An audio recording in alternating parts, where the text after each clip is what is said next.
Could Michael Jordan survive the Purge? To answer this, we need to break it down into three categories. A, why Jordan is capable. B, what makes the Purge so dangerous. And C, how Jordan could realistically survive it. So first, why is Jordan even capable of this? Because throughout his entire career, Michael Jordan built a reputation around aggression, intimidation, and refusing to lose no matter how much pressure he faced. And no version represents that better than the 90s Bulls dynasty. During that stretch, Jordan constantly played through exhaustion, physical defenses, hostile crowds, and enormous pressure while still dominating at the highest level. But stats alone don't explain why he'd fit the Purge. Because Jordan's biggest advantage wasn't athleticism alone, it was mentality, the obsession with winning. Michael Jordan tells me one day he wants to be the best player that's ever played here. And I said, well, you got to work harder than you did in high school. He said, I worked as hard as everybody else. I said, oh, excuse me. I thought you just told me you want to be the best player to ever play here. He said, I'm going to show you. Nobody will ever work as hard as I work. And honestly, that mentality changes everything in a scenario like the Purge. Because most people spend Purge night trying to hide. Jordan's entire career was built around attacking pressure head on. And we've seen that throughout his career. Game winners. He looks, he gives to Jordan. Jordan to the circle, puts the shot in the air. Good! The game's over, and the Bulls have won. Trash talk, playoff battles, moments where everybody else became nervous while Jordan became even more aggressive. There are countless stories about Jordan mentally destroying teammates and opponents during practices just to prove dominance. Stories of him creating personal rivalries out of almost nothing simply to push himself harder. That level of competitiveness matters during the Purge because survival wouldn't just depend on strength. It would depend on mentality, aggression, confidence, and the ability to stay composed while chaos breaks out around you. And another reason Jordan fits this environment is intimidation. Throughout his career, Jordan constantly controlled situations psychologically before games even started.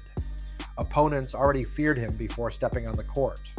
And during the Purge, psychological pressure becomes incredibly important because fear causes hesitation, and hesitation gets people killed. Now let's move on to Section B. What actually makes the Purge so dangerous? The Purge isn't just violence, it's complete chaos.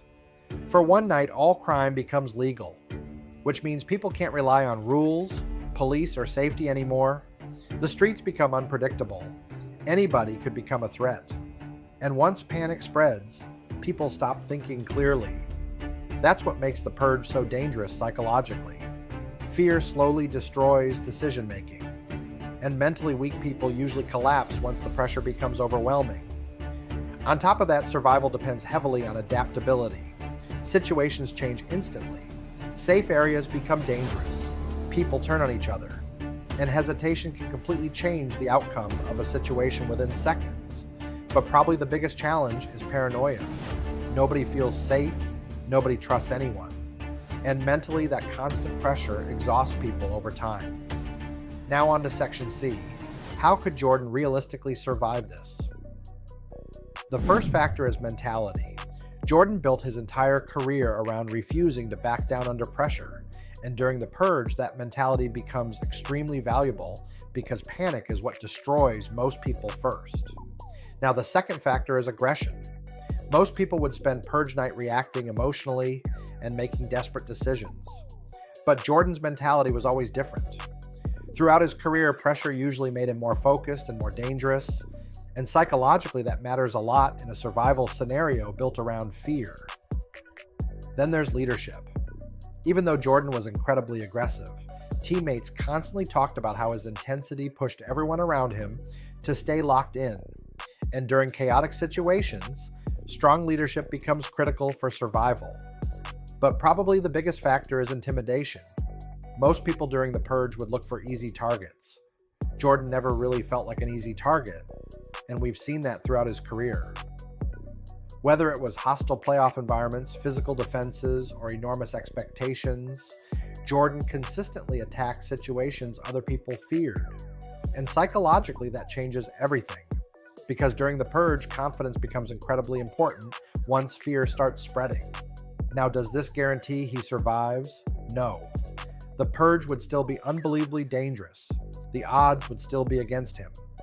But when you compare the Purge's biggest challenge, mentally overwhelming people with fear and chaos, with someone whose entire career was built around intimidation, competitiveness, pressure, and refusing to lose, Michael Jordan would absolutely have a realistic chance.